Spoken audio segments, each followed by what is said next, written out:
Entonces, como decíamos hace un momento, sí, es imposible recordar todo lo que entra por los sensorios, porque obviamente el sistema cognitivo colapsaría. Pero sí es importante saber que existe ese tipo de memoria sensorial. Tiene un espacio en nuestra cognición, que es muy breve, muy lábil, pero que existe, porque si no existiera no podríamos recordar los eventos significativos, como pudo haber sido esta experiencia de pasar hoy por ese lugar y que llame la atención algo, o una experiencia quizás que tenga que ver con algo incluso gratificante, ¿no? Pero que tiene que ver justamente con esto. Estoy admitiendo. Bien. Pero bueno, se entendió un poquito a qué llamamos en este contexto teórico, en este contexto conceptual, memoria sensorial. Vamos a llamar memoria sensorial a esa capacidad que tiene nuestro sistema de percibir. Está muy ligada con la percepción, ¿sí?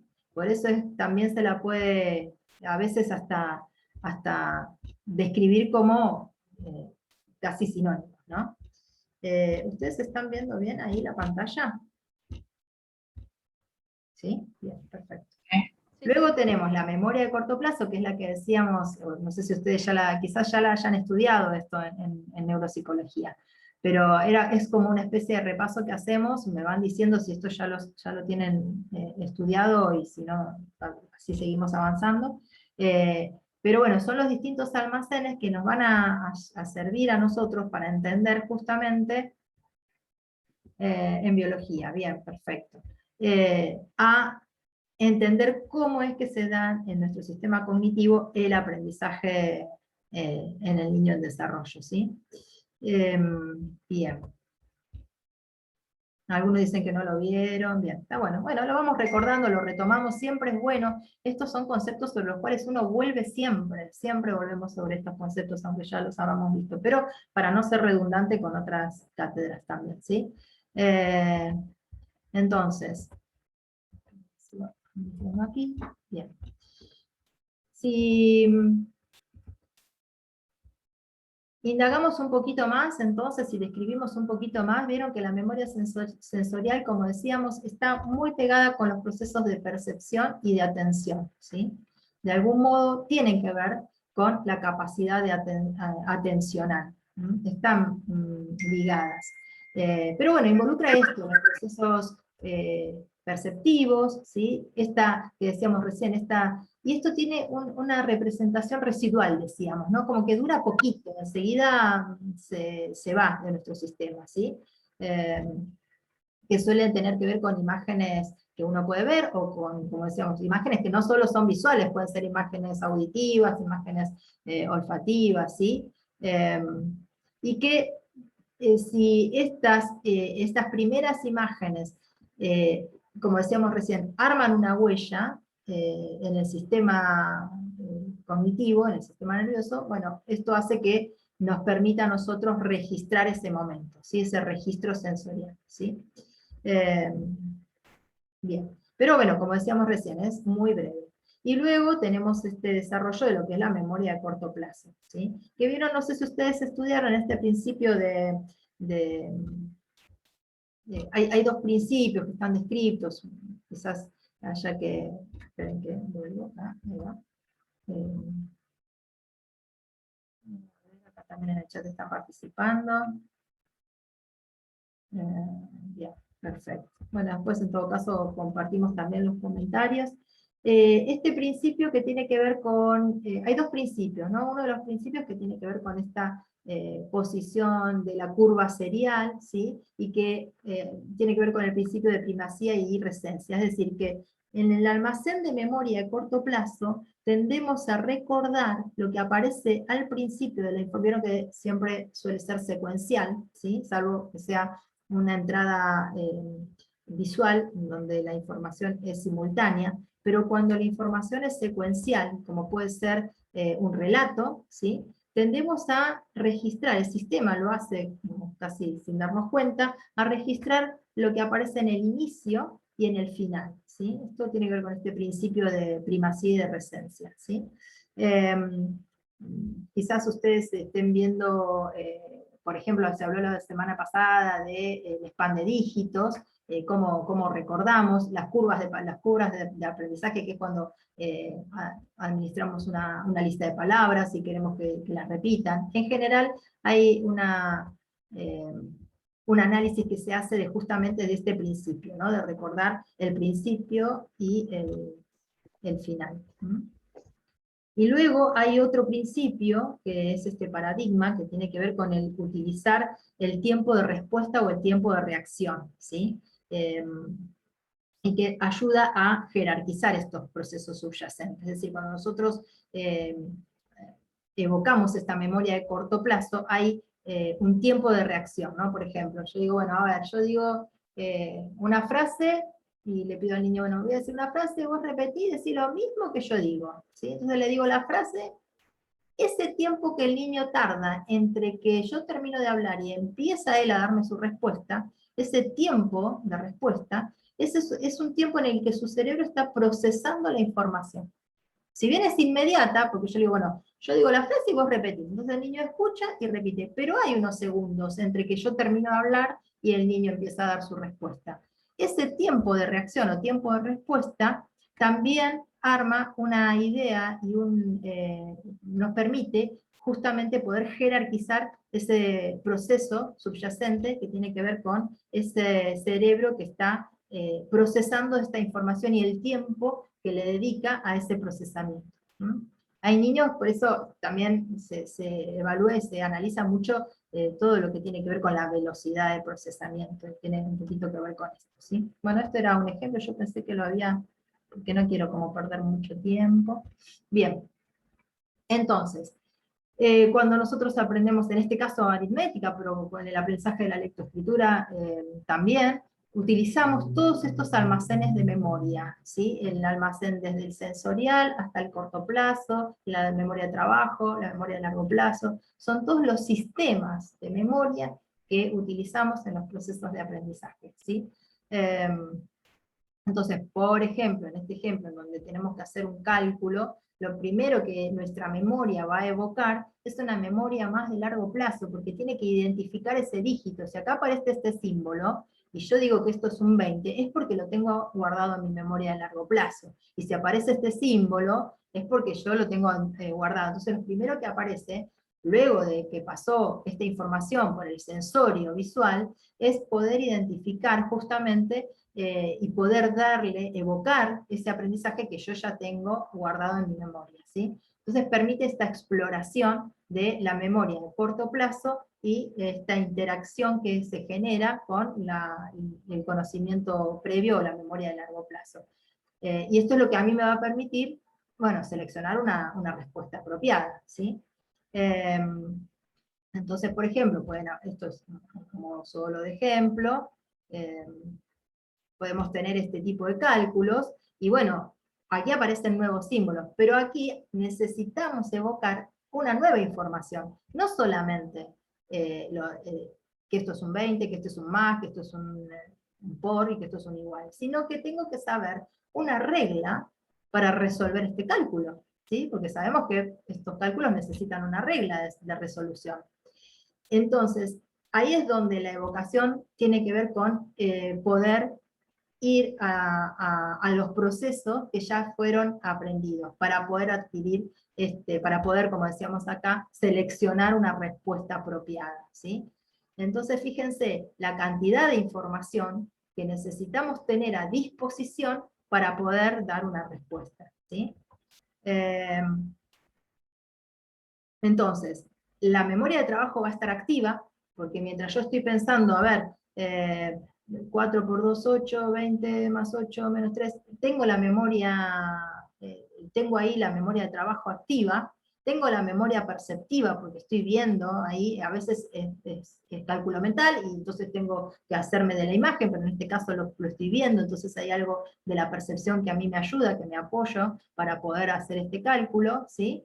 Y tengo que ir a evocar a la memoria de largo plazo para poder dar una respuesta apropiada, ¿sí? Entonces son procesos que están activos, que están constantes, y que tienen que ver con poder justamente tener esa posibilidad de que esta información se presente en nuestro sistema cognitivo de manera fluida, selectiva, porque cuando vamos a evocar estos conceptos estamos haciendo una selección, estamos evocando una regla, mientras que las otras, o sea, hay otras reglas aritméticas que en este caso no las necesito. Entonces voy a ir a evocar esa regla aritmética que a mí me va a permitir responder a este cálculo, ¿sí? Y que hay también una alternancia, es decir, voy a ir alternando el tipo de respuesta. Primero voy a hacer un tipo de respuesta que tiene que ver con resolver este cálculo, y voy a ir alternando esa información con esta otra información que tiene que ver con cómo resuelvo, ¿sí? Bueno, y que esto tiene que ver con los cambios de contenido. Este ejemplo es un ejemplo, pero en el aprendizaje de la lectoescritura se dan procesamientos similares, ¿sí? Bien. Y aquí es donde esta memoria de trabajo se vincula mucho con el funcionamiento ejecutivo o las funciones ejecutivas. Porque tienen que ver con esto las funciones ejecutivas, con poder justamente no solo utilizar la memoria, sino poder organizar la respuesta, ¿sí? Si bien yo puedo tener muy buen funcionamiento de memoria, puedo saber todo, tener una buena evocación, pero tengo que poder organizar la respuesta que voy a dar para que esta respuesta sea efectiva, ¿sí? ¿Se va entendiendo hasta acá? ¿Estamos bien? Bueno. Entonces, si pensamos en como decíamos recién, este cuadrito de algún modo intenta sintetizar lo que veníamos planteando en relación a los sistemas de memoria, ¿sí? Como dijimos, hay una memoria sensorial que va a depender de un input externo que puede ser visual o auditivo, pero también puede ser olfativo, como dijeron ustedes, solo que quizás en las cuestiones de aprendizaje nosotros vamos a trabajar más con lo auditivo y lo visual, ¿sí? Si bien uno intenta hacer estrategias de estimulación por todos los sensorios, la realidad es que los que más usamos tradicionalmente son estos dos, pero el tacto es otro de los sensorios que necesitamos trabajar, y obviamente articulándolo con los otros dos, ¿no? O sea, si yo voy a usar el tacto como un medio sensorio para estimular áreas específicas, lo tengo que vincular con las áreas visuales y las áreas auditivas o verbales, ¿sí? Entonces, de este primer almacén, que es este almacén sensorial, la información va a empezar su proceso en lo que vamos a llamar memoria de corto plazo, como decíamos hace un ratito. Y aquí hay una instancia que es interesante, porque en este tipo de memoria aparece lo que, cuando pasa de ser pasiva a activa, es cuando empieza esta memoria de corto plazo a transformarse en memoria de trabajo, ¿sí? Es un poco, porque muchas veces se confunde esto, memoria de trabajo, memoria de corto plazo, ¿es lo mismo? No, no es lo mismo. La memoria de corto plazo es esa memoria que me permite registrar esa información por un periodo breve, ¿sí? Pero la actitud es pasiva. Ahora, cuando yo con esa información tengo que desarrollar una acción, tengo que activar, ahí ya deja de ser memoria de corto plazo para ser memoria de trabajo. Estoy teniendo una respuesta que involucra la actividad del sistema de memoria, ¿sí? Entonces, esto es interesante desarrollarlo, porque a veces hay como ciertos niveles de confusión. Cuando estas dos instancias de sistemas de memorias están activos y están procesando información, es probable que esa información yo la pueda almacenar en lo que voy a llamar memoria a largo plazo, ¿sí? Como un nuevo conocimiento o un nuevo aprendizaje, ¿sí? Perdón. Esta memoria de largo plazo... Pregunta, Laura. Sí, sí, claro. La memoria de trabajo sería esta cosa de eso que dicen el estar online, Claro. ejemplo. Ok. Sí, sí, se utiliza este término ahora, que es muy actual, que es online, que nos ayuda un montón, porque ayuda a entender el concepto, pero tiene que ver básicamente con poder, más que estar online, porque uno puede estar online y no hacer nada, y entonces no hay una actividad, ¿sí? Lo importante es la activación, lo que se activa, es que esa información yo la estoy usando para algo.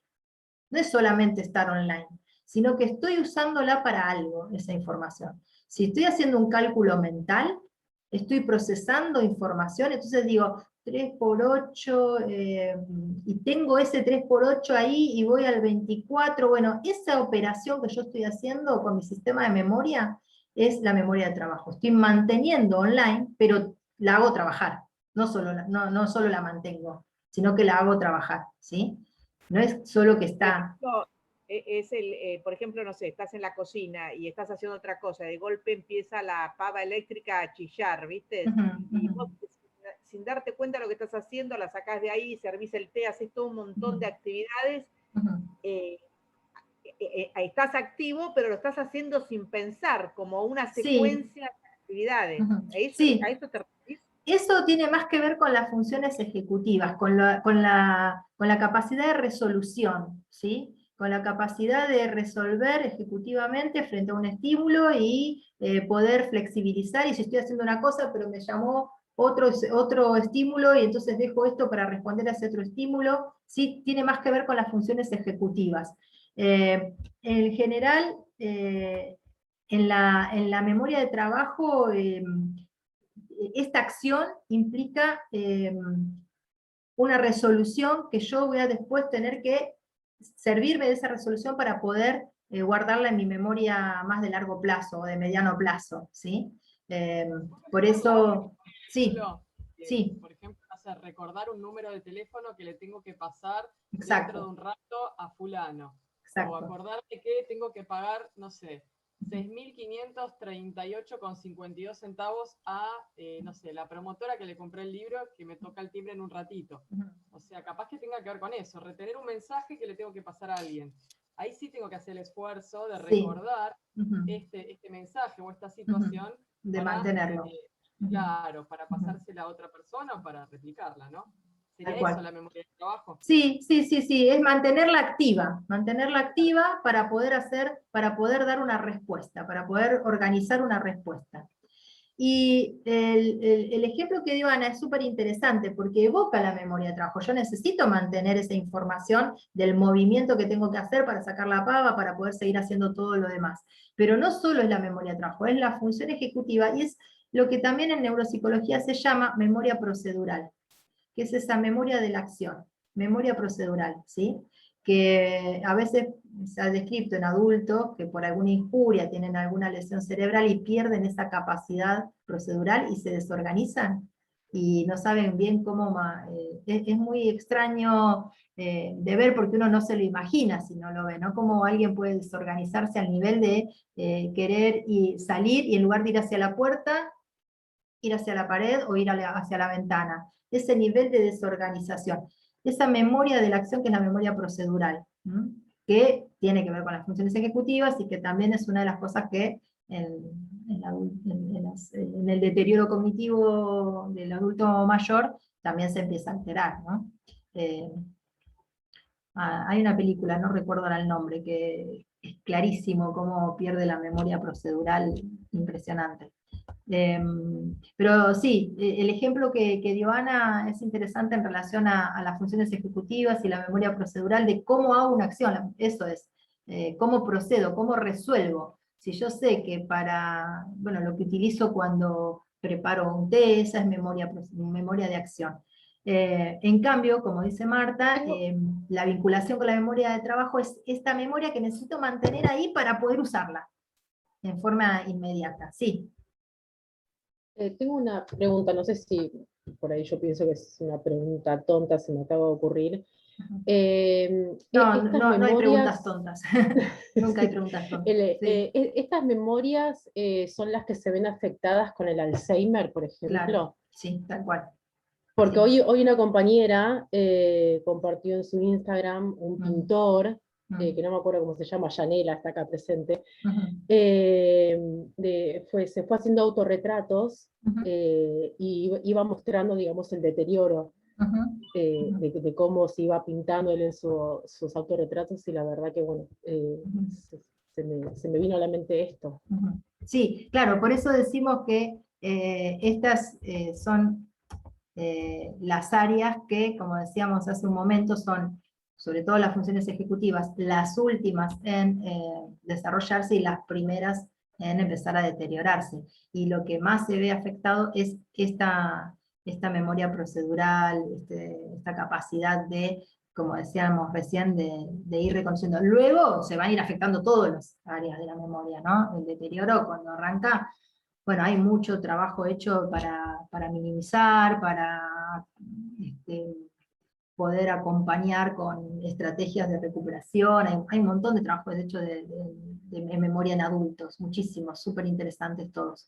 Pero es cierto, sí, es tal cual, tiene que ver con, con esto que se empieza a ser evidente en el adulto mayor cuando aparece el deterioro cognitivo, que en el caso del Alzheimer se da de una manera abrupta, ¿no? Hay un deterioro esperable, que es el lógico y que aparece inevitablemente por la evolución misma, que nos va llevando a ir deteriorándonos en todo sentido, y la memoria es una, pero cuando aparece en forma muy abrupta y de rápida evolución, ya estamos hablando de un deterioro del tipo de Alzheimer que es mucho más complejo, ¿no? Y que es muy rápido como avanza. Bien. Ah, este es el pintor, me lo voy a guardar. ¿Sabes qué? Me parece que me encanta. Divino. Bien. Genial.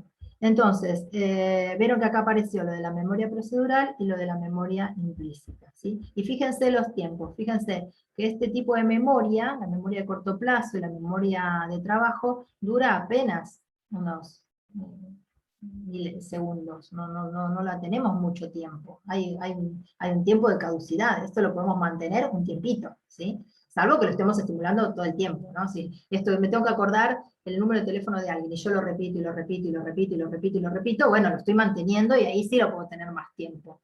Pero si no, se me va a ir rápido, ¿sí? Lo mejor es escribir, recordar. Bueno, hoy vieron que cada vez se usa menos la memoria, porque yo me quiero acordar del nombre de alguien, y voy y lo googleo, qué sé yo, es como que cada vez esto se fue perdiendo cada vez más, el uso de la memoria de largo plazo a niveles académicos, ¿no? Antes alguien que tenía muy buena memoria y podía, no sé, recordar postulados filosóficos o históricos o matemáticos o lo que fuera, estaba muy asociado con la inteligencia. Hoy la inteligencia está más asociada a las funciones ejecutivas. Porque para guardar memoria tenemos los dispositivos. Es un poco lo que uno va viendo, no es que uno adhiera a eso, sino que es lo que se está viendo cada vez más.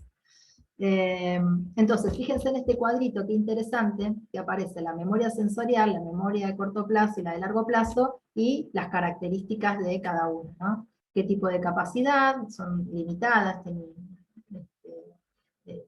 por poquito periodo, en cambio la de largo plazo es ilimitada, uno puede mantener información durante mucho tiempo. Bien. Bien.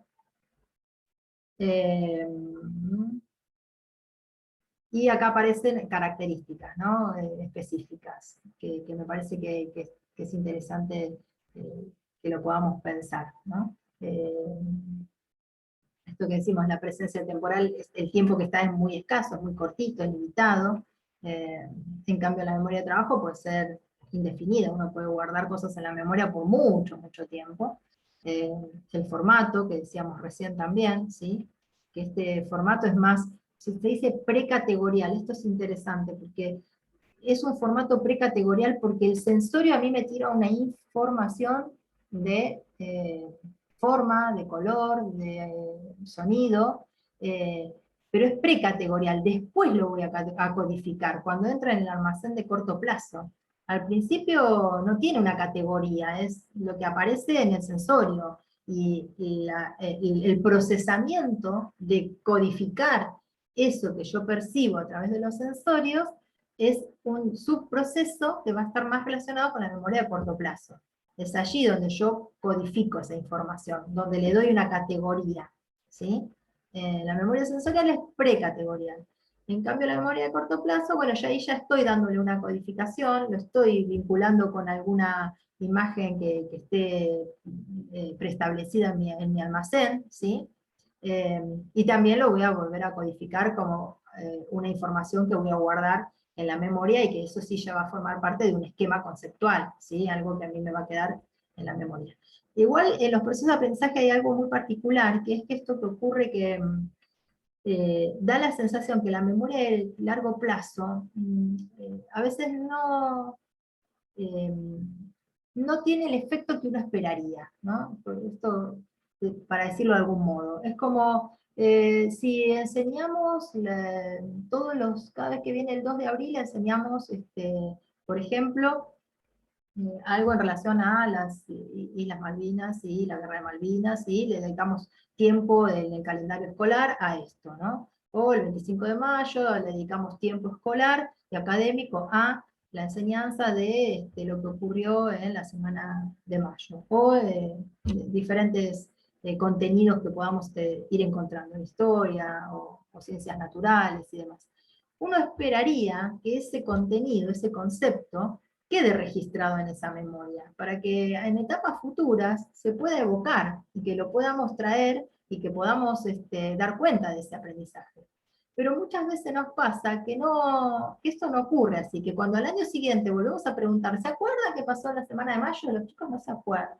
¿Sí? Esto lo vieron el año pasado y lo vieron el año anterior, y cada año hay que volver a reforzarlo, un poquitito más. Ahora, la diferencia es que al principio uno pregunta y los niños no se acuerdan, ¿no? Entonces, ¿qué pasó? No, no me acuerdo. Y después uno empieza a decir, y el cabildo abierto, y rápidamente viene esa información. O sea, en algún lado está esa información. Solo que la van a poder traer cuando sea demandada, y cuando la podamos ir evocando, ¿sí? Volviéndola a revisar, volviéndola a leer. Entonces, no va a ser lo mismo que la primera vez que escucharon algo en relación a ese contenido, ¿sí? Pero lo que sí ocurre es esto, que en general uno cree que, claro, sí, no hay aprendizaje significativo, pero más allá de que no es significativo, digo, esa información en algún lado de la memoria quedó, porque cuando yo empiezo a desplegar el tema depende de la estrategia didáctica, ¿no? Pero si yo empiezo a desplegar el tema en el aula, y empiezo a hacer participar, y traigo imágenes, y traigo cosas, y hago que el chico solito vaya a buscar a la memoria esto que en algún momento aprendió, probablemente aparezca y pueda evocarlo. O sea, no aparece de forma inmediata, no dice, no me acuerdo, no sé, no me acuerdo. Y bueno, a ver, pensemos, y uno empieza a buscar como estímulos para que de los chicos, chicas puedan evocar eso, ¿sí? Y entonces lo puedan ir a buscar. Y ahí es donde nos empezamos a dar cuenta de que, bueno, no es la primera vez que escucharon hablar de esto. Algo anterior a esto han tenido, ¿sí? Entonces eso ayuda, bueno, nos pasa a los adultos, sí, totalmente, sí, hay que bucear, tal cual. Nos pasa a los adultos, todo el tiempo nos pasa, ¿sí? Cuando leemos un texto, lo entendemos, decimos, está buenísimo, qué bueno que está esto, me encantó este texto, o no, uy, se está por terminar. ¿Qué hora es? Está por 10 minutos se va a terminar y ya estamos sobre la hora. Bueno, entonces por ahí terminamos con esto. Pero, entonces uno lee un texto y dice, uy, qué lindo, qué interesante, qué bueno que está esto, tiene la sensación de que lo aprendió, ¿no? Pasa una semana y queremos recordarlo, y tenemos que volverlo a leer, porque no es que nos quedó así. Ahora, cuando lo volvemos a leer, ¿es lo mismo que la primera vez que lo leímos? No, porque hubo algo que ya quedó ahí en nuestra memoria. Eso es lo interesante. Bien.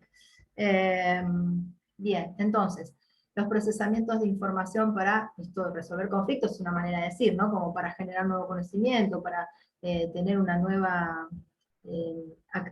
lo puse en términos de resolución de conflictos porque tiene que ver con la posibilidad de dar una respuesta, ¿sí? De ponernos como en un rol activo allí. Además de tener que hacer uso de esta memoria de trabajo, vamos a tener que empezar a pensar en esto de las funciones ejecutivas, en relación a poder controlar el impulso, ¿sí? Este control inhibitorio. Entonces aparece por el sensorio un estímulo que nos evoca una acción, pero es necesario que nuestro sistema también evoque esa estrategia y mecanismo inhibitorio para poder dar una respuesta acertada, ¿sí? Porque siempre que damos una respuesta, estamos haciendo una selección, seleccionamos, y si seleccionamos es porque hay otra que la estamos inhibiendo, ¿sí? Esto nos pasa, es parte de las funciones ejecutivas y nos pasa todo el tiempo, ¿sí? Si la pava estaba hirviendo y yo estaba haciendo otra cosa y tuve que ir a sacar la pava, bueno, hubo ahí una selección de acciones que tuve que desarrollar. Y en esa selección de acciones hubo algunas que las tuve que inhibir, ¿sí? Entonces, es importante rescatar que cuando procesamos información, utilizamos la memoria, pero también utilizamos el control inhibitorio y la flexibilidad cognitiva. Y todo este conjunto hace a evocar estas habilidades de, bueno, en este caso podría tener que ver con la autorregulación y con la atención, ¿sí? La autorregulación en términos de esto que les digo, seleccionar la respuesta adecuada, tener la flexibilidad suficiente para, ¿sí?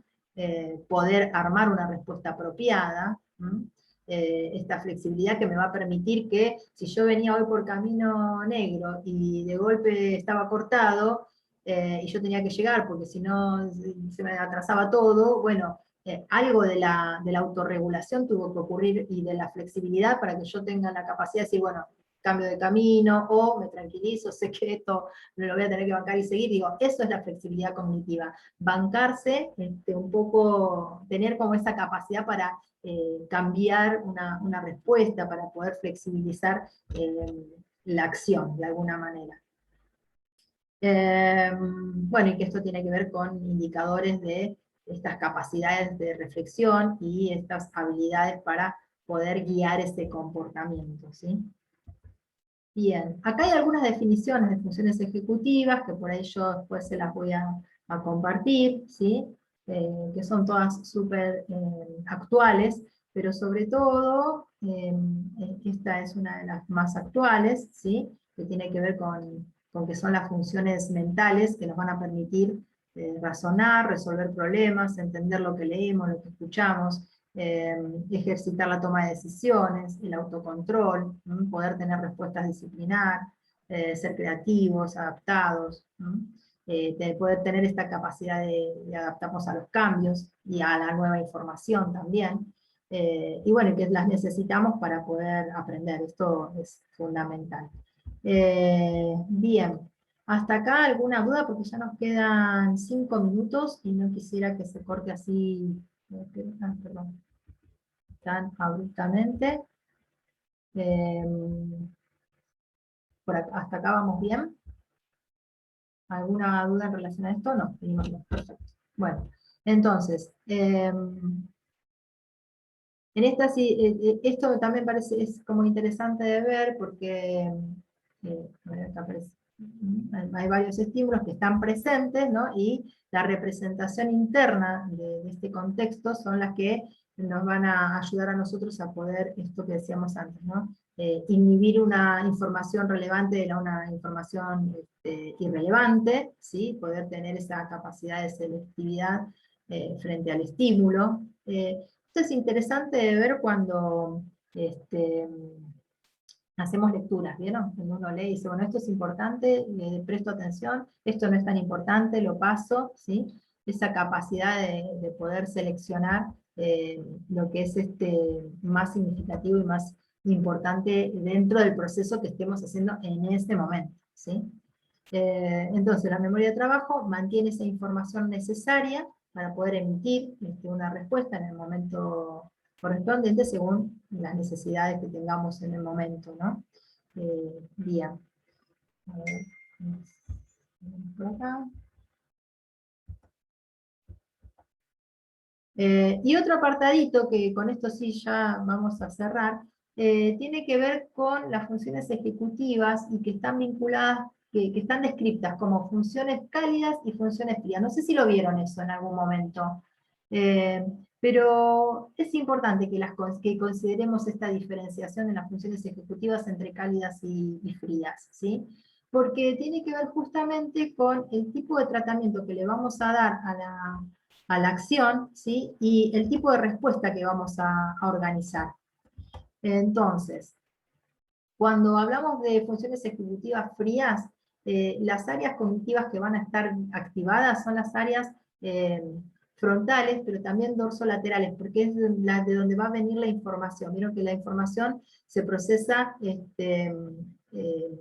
digamos, interhemisférica, ¿sí?